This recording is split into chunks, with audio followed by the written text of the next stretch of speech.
What's up, guys? Welcome back. It's Roslyn. Thank you so much for tuning in to my channel, and thank you very much for your support as always. Today I'll be talking to you about my routine after a night shift. Like, how do I get a good sleep during the day? Before I started doing night shifts like years ago, I kind of did not even think of like really coming back home in the morning and then getting to bed and sleep low, let alone like sleeping for hours and then get ready again for another night shift. So I really used to stress a lot about night shift, and I used to worry because I wasn't getting enough sleep anyway. And then when I go back to work next night, I'm really exhausted, I'm struggling. I just can't, I cannot just stand being there because I'm so tired and exhausted. But as I went on, I kind of like came up with ways, really like decided to do certain things that helped me relax and get to sleep. I know there are people who are very good day sleepers, like when they just come from work, straight away have a shower and off they gone once they get into bed. I'm not that kind of person, unfortunately. And also I know that after night shift, who does night shifts really can agree with me that you get so exhausted, you'd think you're fatigued enough, you would expect that when you get home, have a shower and hop into bed, you just sleep off completely. Well, it does not happen like that to everyone, and I am one of those people who used to struggle a lot to sleep to night shift. So I'm just going to share with you a few tips that have helped me sleep during the day after night shift. So when I get home, I kind of like get my family getting ready to go, school and work. So one first thing I do is to go have a nice hot shower. So after I've had a nice hot shower, if the kids and husband are not yet ready for school, I help them finish up some bits and pieces. And then if I have to drop off my kids to school, obviously I'll drop them off. And then I come back home like maybe 10 to 9, and then the whole house is quiet. That's during the week when kids have got to go to school. But it's either way, really. Get home, and then I've had my shower, and then I have my cup of hot water and lemon.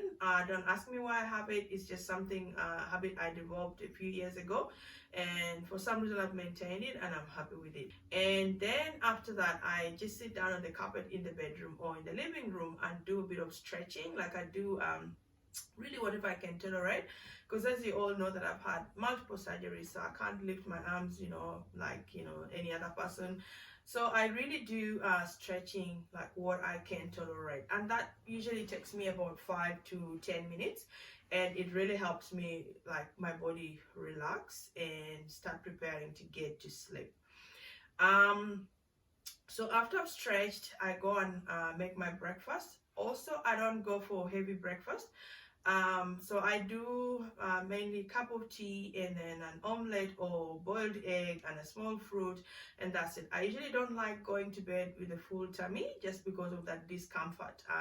It gives me like when I'm in bed and the tummy is full, I'm not very comfortable sleeping with a full tummy. On the other hand, also I don't want to go to bed with an empty stomach, because then I'll sleep for 1 hour and then I'm hungry and my stomach is grumbling. I have to get up and go have something to eat. So I go to bed after at least I've eaten something, but a light breakfast. So once I finish my breakfast, I get into bed and then put my phone away. Usually I put my phone on the other side of the bed and put it on either silence or vibration, and then either connected on charge. If I have to pick up my kids at 3 o'clock from school, I set my alarm for a certain time for me to wake up so that I don't forget my kids at school. But if it's a day when my kids have got maybe after school care, I just don't set my alarm at all. I turn off my phone because I know that I'm not going to sleep until 5 o'clock or 6 o'clock. So I'll know that I'll sleep straight for like maybe 6 to 7 hours around there. I don't do electronics before I go to bed because then it's going to affect my sleep. So I don't look at my laptop, but I don't mind about other calls. I'll find a missed call and get back to somebody. I need to get a good sleep. So then put my phone away, and next thing is that I try to get a book to read. Sometimes I read a Bible, sometimes I just get a normal book and read. Or sometimes I also have my favorite book actually is a little book. I'm not going to tell you the author, I'm not going to get you the title of the book, but it's a little kind of like prayer encouraging book that my husband brought me this when I had surgery in hospital, at the time when I was really, really low, very down, you know, had no hope in life. And then I got this book and I read it in hospital while I was lying in hospital bed post-op, and it really helped uplift me. So I kind of like treasure this book a lot.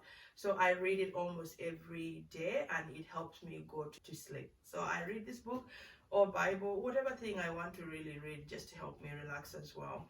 So after reading my book, I say a prayer. After saying I say prayer, to be honest, by the time I'm saying a prayer, I'm already in bed and I'm praying, and oftentimes before even I finish my prayer, I've nodded off to sleep.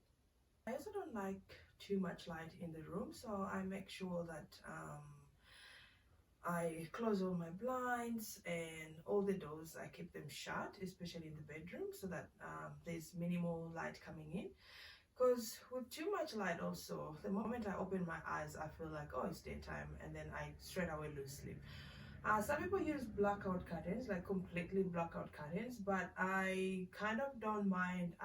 My blinds just do a good job for me. I know some people take some like maybe medications to help them to sleep, but I've never tried any medication to help me go to sleep. So that's just my normal routine that I do, and to be honest, I don't find any problem sleeping ever since I started following my routine and doing all things that I've shared with you.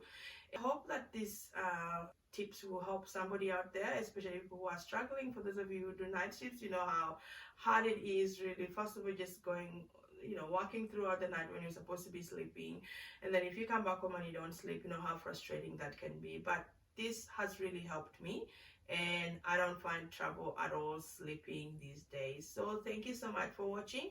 I hope this will help somebody out there, and I will catch you in my next video. Thanks. Bye.